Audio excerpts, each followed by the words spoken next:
Existe um tipo de erro clínico que quase nunca aparece nos livros e raramente é discutido nas formações. É o erro que não vem do diagnóstico, não é o erro da técnica e nem o erro da escolha terapêutica. Ele é o erro de momento. Na prática clínica, muitos tratamentos não falham porque estavam errados. Eles falham porque foram feitos na hora errada.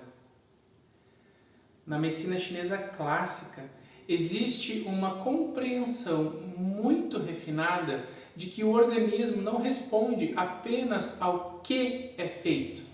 Ele responde ao quando é feito. O mesmo ponto de acupuntura, a mesma fórmula, o mesmo princípio terapêutico pode gerar efeitos completamente diferentes dependendo do estágio do processo em que o paciente se encontra. Mas esse tipo de percepção exige um olhar que vai além do diagnóstico estático, porque o diagnóstico mostra um padrão, mas o tempo clínico mostra movimento do padrão. E é justamente aí que muitos profissionais cometem erros silenciosos. Quando um clínico identifica corretamente um desequilíbrio, surge uma tendência quase automática: agir imediatamente para corrigi-lo. Isso parece lógico, parece eficiente, parece resolutivo.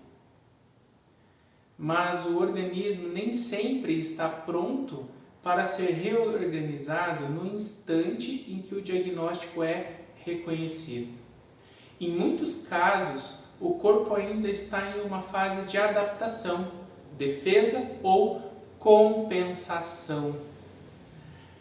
E quando o clínico interfere cedo demais, ele não trata o processo, ele interrompe uma tentativa espontânea de reorganização que o organismo estava construindo. Isso é particularmente visível em quadros crônicos. O paciente desenvolve mecanismos de compensação ao longo de anos. Esses mecanismos não são ideais, mas são estáveis. Quando o tratamento tenta desmontar essas compensações de forma abrupta, o sistema perde a referência. E o resultado pode ser instabilidade, recaída ou mesmo agravamento paradoxal do problema. Na tradição clássica, tratar não é apenas reconhecer o desequilíbrio, é reconhecer quando o organismo está preparado para permitir a mudança. Existe um princípio implícito em muitos textos antigos. Antes de mobilizar, é preciso avaliar se o sistema suporta a mobilização. Antes de tonificar, é preciso avaliar se o organismo consegue integrar o reforço. Antes de dispersar, é preciso avaliar se aquilo que será dispersado não está sustentando uma compensação vital. Esse tipo de raciocínio raramente aparece em protocolos modernos, porque protocolos trabalham com correspondência entre diagnóstico e conduta. A clínica clássica trabalha com algo mais complexo: a relação entre diagnóstico, estágio do processo e capacidade adaptativa do organismo. E é por isso que muitas vezes dois pacientes com o mesmo padrão energético recebem condutas diferentes. Não porque o diagnóstico esteja incerto, mas porque o momento biológico de cada um é diferente. Aprender a reconhecer esse tempo é uma das habilidades mais sofisticadas da prática clínica e também uma das mais difíceis, porque exige que o clínico tolere algo extremamente desconfortável: ver o que precisa ser feito e ainda assim esperar. Esperar não é omissão.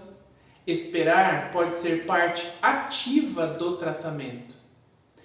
Às vezes, o papel do clínico não é provocar mudança imediata, mas estabilizar o terreno até que o organismo esteja pronto para reorganizar-se com segurança.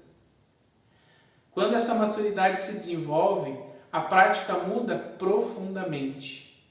O clínico deixa de trabalhar apenas com princípios terapêuticos e passa a trabalhar com sincronização terapêutica. Ele não pergunta apenas o que esse paciente precisa. Ele passa a perguntar o que esse paciente suporta agora. Na medicina chinesa, respeitar esse limite não é reduzir a eficácia do tratamento. Ao contrário, é isso que permite o tratamento ser profundo sem ser agressivo, transformador sem ser desorganizador. E compreender isso marca uma transição silenciosa, mas decisiva na formação de um clínico. Porque a partir deste ponto, ele deixa de tentar conduzir o organismo pela força do conhecimento e passa a conduzi-lo pela leitura do tempo interno do processo.